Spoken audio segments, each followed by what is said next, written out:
everybody, welcome back.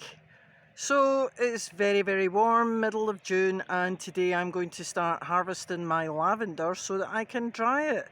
And we dry lavender for a number of reasons. It's nice to have them in a dry flower display in a vase, or I can also use some of it to rub off and use in sachets for hanging in the wardrobe and putting in the drawers for my guest room. So today I'm going to show you when to harvest the lavender and how you dry it. So keep watching.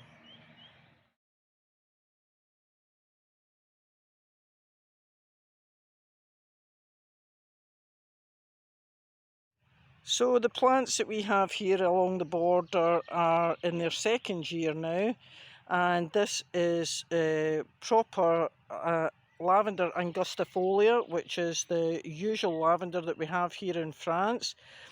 And some of it is ready to be harvested, and obviously some of it I'll leave for the bees because the bees love it. And if we have a closer look at the flowers, you can see that some of them, like this one here, is just not quite ready. The buds haven't opened at all, and what I'm looking for is a stalk where the buds have opened just part up at the bottom of the stem. So let's have a look and see if we can. There's one there. So these ones have opened part of the way up, and I'm going to gather about 30 or so of these just with the secateurs, and then I'll show you how to dry them. Little butterfly enjoying those open flowers, and you're going to have to move, mate, because that is one that I want. Plenty more for you to go to.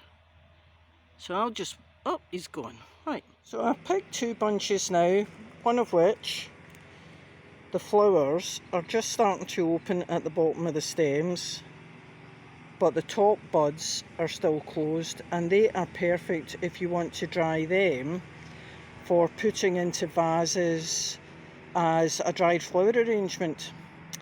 And the other bunch, they're not quite as far on, and you can see on the stems that they're still in bud. I just want to show you that lovely rose behind me there. So they're still in bud, and these little buds, when they're dry, are perfect for rubbing off and putting into lavender sachets or into a bowl as a potpourri. So you can use them all, just keep them separate when you're picking them, and then when you get your bunch, take off the little taggy bits and any leaves on the stem. So you'll remove these kind of bits here, and then I find it's best to use an elastic band and just band them, hang them upside down in a warm airy place. So for me it's underneath the hanging here of our veranda, and they'll dry there. If you don't have such good weather, you can take them in and dry them by hanging them in your living room or your utility room or a spare bedroom, and they will dry within 1 to 2 months. It's very warm here at the moment. We've got 29 degrees. It's the middle of June, and these will be dry within a month or so. And the reason I use elastic bands is as the stems dry, they shrink. And if you use string, you might lose a few, they might drop out, but the elastic band just tightens a little bit better, so just wind it round a couple of times. And then when the budded ones are dry, you can just take them out the elastic band and put a sheet of paper or newspaper on your table and rub off the buds, and they're ready to be used in a potpourri or in lavender sachets. I do apologise for the noise because John is in the field and he's cutting hay right now. Look at my lovely little garden. Isn't that rose beautiful? So that's how you dry lavender.